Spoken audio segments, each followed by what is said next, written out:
Cualquier iniciativa procedente de Uruguay para un gallego es un placer y un honor, porque en Uruguay nos sentimos como en casa.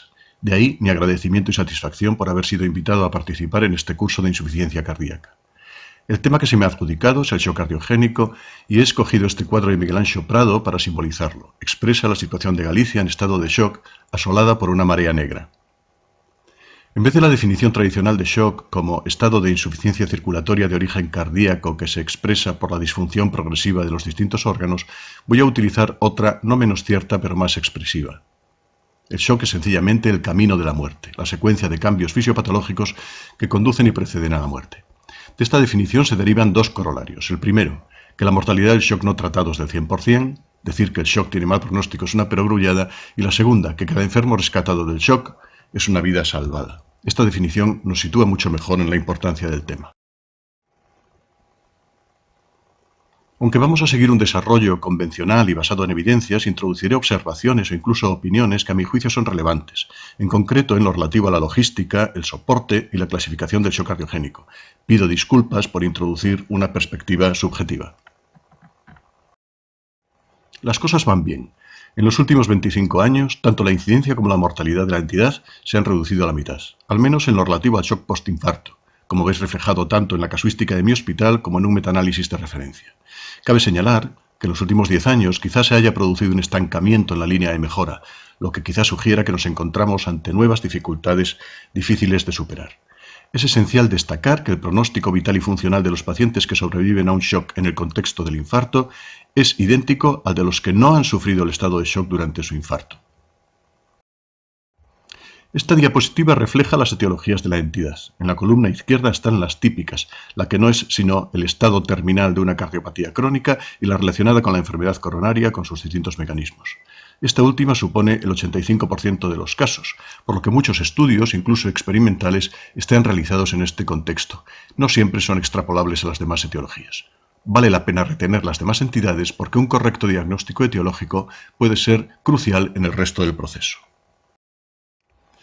La fisiopatología tiene este característico y fatal patrón retroalimentado que todos conocemos y que se basa en tres vertientes.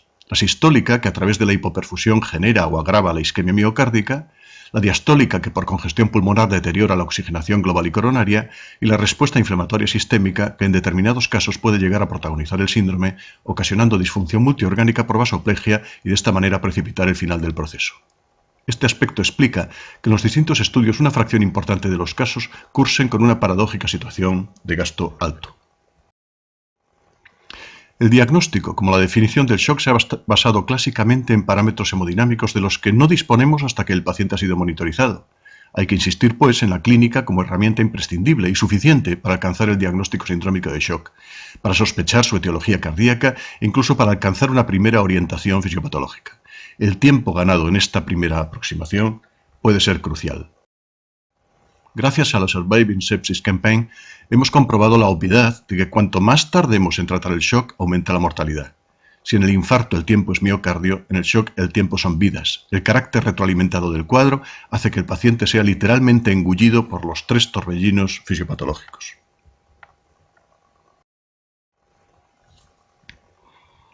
¿Son iguales todos los shocks cardiogénicos? A medida que vamos observando la evolución de los supervivientes, vamos aprendiendo a distinguir patrones clínicos, niveles de gravedad, secuencias evolutivas y repercusiones multiorgánicas distintas que quizás sean relevantes. En cualquier caso, ninguna de las clasificaciones disponibles, Forrester, Killip, Intermax u otras más dirigidas al tema, penetran y discriminan con la suficiente profundidad el síndrome del shock cardiogénico como para sernos de utilidad. Una primera aproximación es la que distingue el shock anterógrado, protagonizado por la hipoperfusión, del retrógrado con edema agudo de pulmón y el patrón congestivo con hipoperfusión o de ventrículo derecho. No es sino una extrapolación de los patrones de insuficiencia cardíaca al estado de shock que pueden ser reconocidos clínicamente. Nada de ello se refleja en los algoritmos publicados, basados en la evidencia empírica, pero que adolecen de una gran pobreza.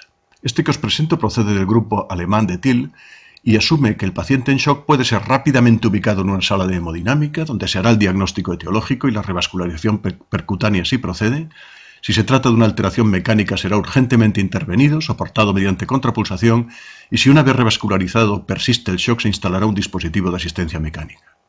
Muchas realidades sociosanitarias contemplan este algoritmo como una utopía, y quizá debamos empezar por un algoritmo más antiguo, pero en muchos casos más verosímil. Este otro, de Hollenberg, es un clásico del pasado siglo, pero es quizá más realista. Diagnóstico y tratamiento corren en paralelo y el primer objetivo es adecuar la situación hemodinámica. La oxigenación, la eubolemia y la presión de perfusión se garantizan desde el primer momento. Podemos disponer o no de una sala de hemodinámica y aun en este caso habrá que valorar las distancias y los tiempos. En función de todo ello, el paciente puede beneficiarse del soporte mediante contrapulsación o incluso de fibrinolisis si es lo que podemos ofrecerle. Estas medidas pueden permitirle acceder al algoritmo contemporáneo con posterioridad. Galicia ha logrado disponer de un aparato logístico que, considerando su dotación e infraestructuras y disponiendo las correspondientes isocronas, nos permiten ofrecer a cualquier gallego la angioplastia primaria en hora y media. Pero no siempre ha sido así, y olvidar los modelos asistenciales previos puede ser una frivolidad en otro contexto. Consciente de lo cuestionable de estas afirmaciones, defiendo que en función del contexto sociosanitario, la contrapulsación o incluso la fibrinolisis pueden seguir ocupando un lugar en los casos que se señalan. La monitorización en el shock es imprescindible, y las diferencias residen más bien en la pericia de los equipos que en la sofisticación de los aparatos. Los médicos de mi edad seguimos en deuda con los doctores Swan y Gans, aunque no renunciamos a los nuevos equipos. Una vez con los datos hemodinámicos en la mano, podemos optimizar los determinantes del gasto y obtener el mejor rendimiento del corazón gravemente enfermo. La utilidad de la ecocardiografía es obvia para los cardiólogos, pero para los intensivistas ha supuesto un considerable esfuerzo. La aproximación diagnóstica y la monitorización discontinua que nos proporciona el ecógrafo son indiscutibles. ¿Qué es lo mejor que podemos ofrecer? Es destacable que las evidencias son escasas y pobres. La revisión de los metaanálisis es bastante, en cierto modo, decepcionante. Revascularización en el infarto, por supuesto, percutánea o quirúrgica. Cuanto más precoz, mejor, pero sin olvidar que hasta una angioplastia diferida en el shock puede recuperar áreas de penumbra que supongan la estabilización. En lo relativo a las catecolamias, mejor las vasoconstrictoras que las inotropas. Mejor recurrir a la redistribución de flujos y presiones en los distintos territorios que exprimir el último esfuerzo miocárdico. La noradrenalina ha sido superior a la dobutamina e incluso la combinación de noradrenalina con dobutamina ha demostrado ventajas. Esta asociación es la adoptada por nuestro protocolo, adaptando las dosis de una y otra en función de las resistencias vasculares sistémicas, manteniendo con precarga óptima las dosis mínimas que proporcionen una presión arterial media suficiente compatible con el mejor gasto posible. En el paciente con shock de causa isquémica, precozmente revascularizado y que alcanza la estabilidad, la contrapulsación no aporta nada. Cierto, pero en todos los demás supuestos puede ser crucial y esta es nuestra filosofía. La contrapulsación es barata, cómoda, sencilla y autónoma. No precisa cirujano ni hemodinamista, se inserta por vía percutánea con técnica de Seldinger y puede instaurarse casi en cualquier lugar.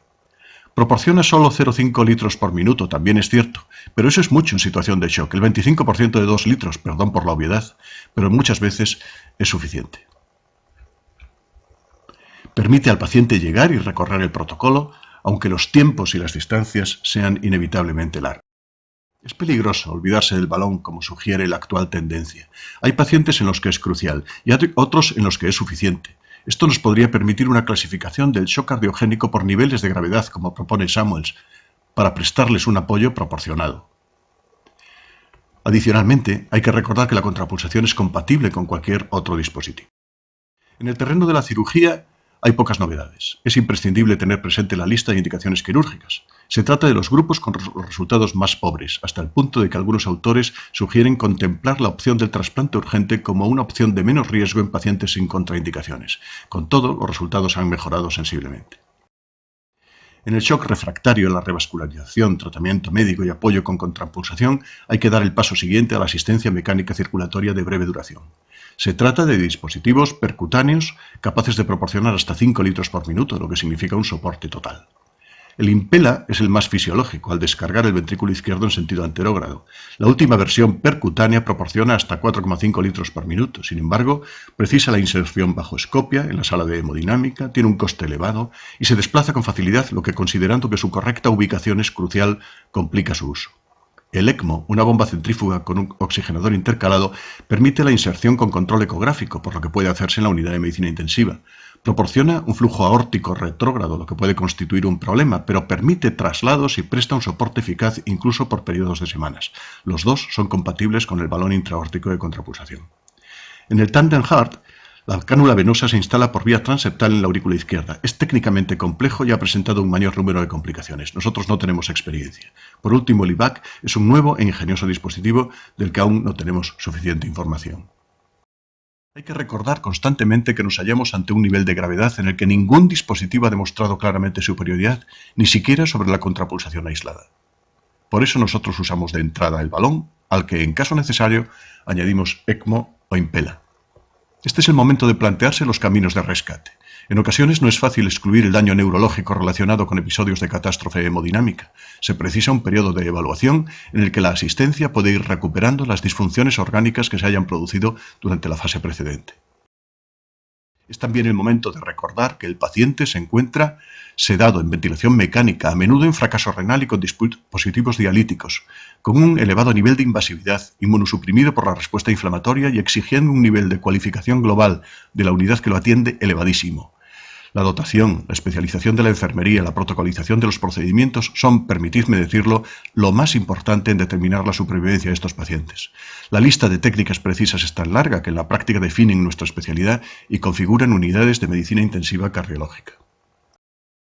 Debe contemplarse la posibilidad de recuperación funcional miocárdica, muy especialmente en el corazón asistido y en determinadas etiologías, como la miocarditis, la tóxica o traumática, pero también en la cardiopatía isquémica, confiando en el miocardio aturdido y en las zonas de penumbra. Descartada la recuperación y excluidas las contraindicaciones, las opciones se limitan al trasplante o la asistencia a largo plazo. En la práctica, la edad y la presencia de hipertensión pulmonar severa decantan las alternativas, considerando que la hipertensión pulmonar en el paciente asistido puede resolverse y proporcionarle una segunda opción de ser trasplantado. La determinada alerta cero da preferencia en la espera a estos pacientes y les facilita la posibilidad de llegar con vida al trasplante. Sin embargo, tiene casi el doble de mortalidad posoperatoria que el trasplante reglado. En realidad, el mayor problema en su aplicación es que no hay un consenso unánime ni estable sobre los criterios, lo que genera una tendencia global al alza que alcanza casi el 50% en la actualidad. Este volumen de trasplante urgente consume muchos donantes en detrimento de la lista de espera general, que ve alargados sus tiempos y agravados sus pacientes por la espera. Sigue siendo un problema que expresa una vez más la limitada disponibilidad de donantes. En la práctica, los pacientes más graves, bien asistidos, mejoran y recuperan sus disfunciones, con lo que es posible que en el futuro ambas listas de espera converjan en un nivel de gravedad intermedio y con una fracción creciente de pacientes en asistencia. Las contraindicaciones tienen muchos puntos en común, pero el trasplante no exige anticoagulación. La edad y la hipertensión pulmonar inclinan la decisión hacia la asistencia y la disfunción de ventrículo derecho hacia el trasplante. Tenemos una experiencia muy limitada en la asistencia prolongada, 2 casos, pero el dispositivo intrapericárdico HeartWare que hemos implantado con un tamaño mínimo proporciona un gasto adecuado y aunque exige una anticoagulación permanente tiene una buena biocompatibilidad. Aún no sabemos cómo será el tránsito hacia el trasplante en los pacientes que, habiendo resuelto su hipertensión vascular pulmonar, así lo deseen. En conclusión, la suma de pequeños avances en múltiples frentes nos ha permitido una mejora sustancial en la asistencia al shock cardiogénico. La logística y el realismo exigen mantener la contrapulsación en primera línea de ataque. El tratamiento de estos pacientes exige unidades, profesionales y protocolos altamente cualificados y expertos. Hay que considerar todas las opciones: la recuperación, el trasplante, la asistencia prolongada y, por supuesto, una muerte digna cuando las medidas paliativas son las más juiciosas. Muchas gracias.